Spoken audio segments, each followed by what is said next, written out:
बजाते कि नहीं। नमस्कार साथियों, हमारे YouTube channel Devendra Negi blogs में आप सभी का स्वागत है। आज हम आपको लेके चल रहे हैं एक ऐसे स्थान की ओर जो ना सिर्फ पौराणिक महत्व रखता है बल्कि हर श्रद्धालु को एक अलौकिक अनुभव भी देता है। त्रियोगी नारायण मंदिर, उत्तराखंड। हमने अपनी शादी की सालगिरह, मैं देवेंद्र सिंह नेगी और मेरे मित्र दीपक सिंह बिष्ट जी शादी की सालगिरह के अवसर पर इस पावन स्थल के दर्शन किए। यह सिर्फ एक यात्रा ही नहीं थी, यह एक आध्यात्मिक अनुभव था और आज हम इस अनुभव को आप सभी के साथ साझा कर रहे हैं। मंदिर का परिचय कुछ इस तरीके से है। त्रियोगी नारायण मंदिर रुद्रप्रयाग जिले के ऊंचे पहाड़ों में बसा एक प्राचीन तीर्थ स्थल है। समुद्र स्थल से लगभग 6500 फीट की ऊंचाई पर स्थित यह मंदिर प्रकृति और आध्यात्म का अद्भुत संगम है। यहाँ की वादियाँ, शांति, दिव्यता आपको और हम सबको अपनी ओर खींचती है।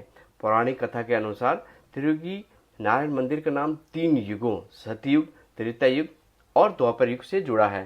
कहा जाता है कि भगवान शिव और माता पार्वती जी का विवाह यहीं संपन्न हुआ था और स्वयं भगवान विष्णु ने कन्यादान किया था और भगवान ब्रह्मा जी ने यज्ञ की अग्नि प्रज्वलित की थी। मंदिर के सामने अग्निकुंड में वही पवित्र अग्नि आज भी जल रही है।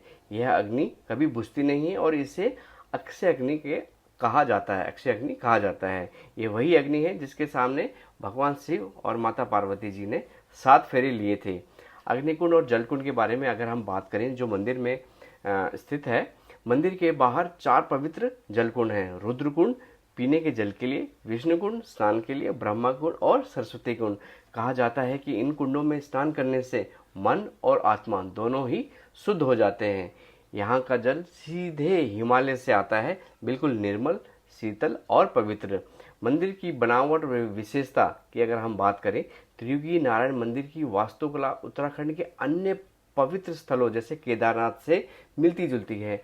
पत्थरों से बना यह मंदिर प्राचीन काल की कला का उदाहरण है, साधारण होते हुए भी अत्यंत प्रभावशाली। मंदिर के अंदर शिवलिंग के साथ साथ माता पार्वती जी की मूर्ति भी स्थापित है। साथ ही यहाँ भगवान विष्णु और ब्रह्मा जी के दर्शन भी होते हैं। हमारी यात्रा का अनुभव कुछ इस तरीके से रहा।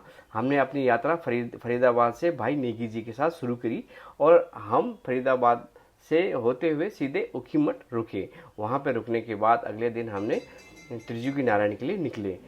रास्ता पहाड़ी था लेकिन बहुत ही सुंदर, हर मोड़ पर प्रकृति का नया रूप देखने को मिला। बादल, बर्फ से ढके पहाड़ और देवदार के घने जंगल के साथ साथ थोड़ी थोड़ी बारिश। मंदिर पहुंचते ही एक अलग ही ऊर्जा का अनुभव हुआ। वातावरण इतना शांत था कि सिर्फ घंटियों की आवाज़ और भक्तजनों की प्रार्थनाएं ही सुनाई दे रही थी। हमने अग्निकुंड के सामने बैठकर भगवान शिव और माता पार्वती जी का ध्यान किया और प्रार्थना की कि हमारा जीवन भी उतना ही मजबूत और प्रेमपूर्ण रहे जैसे कि उनका। विवाह के लिए पवित्र स्थान। आज भी कई जोड़े यहाँ विवाह करने के लिए आते हैं और हमने देखा कि वहाँ पे बहुत शादियाँ हो रही थी, विवाह हो रहे थे। मान्यता है कि त्रियोगी नारायण मंदिर में विवाह करने से वैवाहिक जीवन स्थायी, शांतिपूर्ण और शुभ होता है। हमने वहाँ खड़े होकर महसूस किया जैसे कि खुद भगवान शिव और माता पार्वती हमें आशीर्वाद दे रहे हों। हमारी शादी की सालगिरह पर वहाँ होना, उनके चरणों में धन्यवाद कहना, ये हमारे जीवन का सबसे यादगार पल बन गया। प्रकृति और शांति के बारे में अगर हम बात करें, त्रियोगी नारायण मंदिर सिर्फ एक मंदिर ही नहीं है, यहाँ यह एक अनुभूति है। यहाँ हर चीज़, पहाड़, पेड़, जल, वायु, सब कुछ किसी दिव्य उपस्थिति का एहसास कराता है। यहाँ आने के बाद हम सिर्फ एक तीर्थ ही नहीं बल्कि खुद से भी जुड़ पाए। आपसे एक विनती है, अगर आप कभी उत्तराखंड की यात्रा करें तो त्रियोगी नारायण मंदिर जरूर आएँ। यह यात्रा आपके दिल और आत्मा दोनों को ही छू जाएगी, ये हमारा विश्वास है। हमारी सुबह हमारी पूजा है। हाँ, अभी संध्या आरती भी हमने ली है यहाँ पे, तो किस तरीके से आपको लगा यहाँ पे? बहुत अच्छा लगा, बहुत आनंद आया, शांति मिली, बस इतना ही बहुत है। जय त्रियोगी नारायण की जय। ये हमने काफ़ी साल से सोचा था कि हम अपनी 25वीं सालगिरह पे इधर आएंगे त्रियोगी नारायण, तो इसलिए भगवान का आशीर्वाद रहा और हम यहाँ आ गए।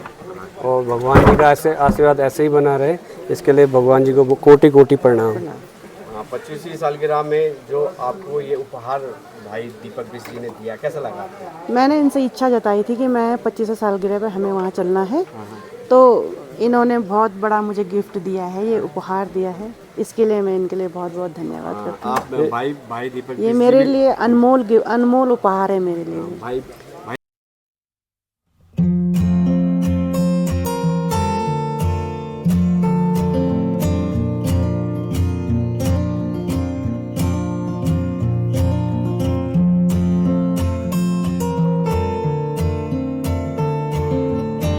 परिपूर्णम तदस्तु, मैं बोलो नारायण भगवान।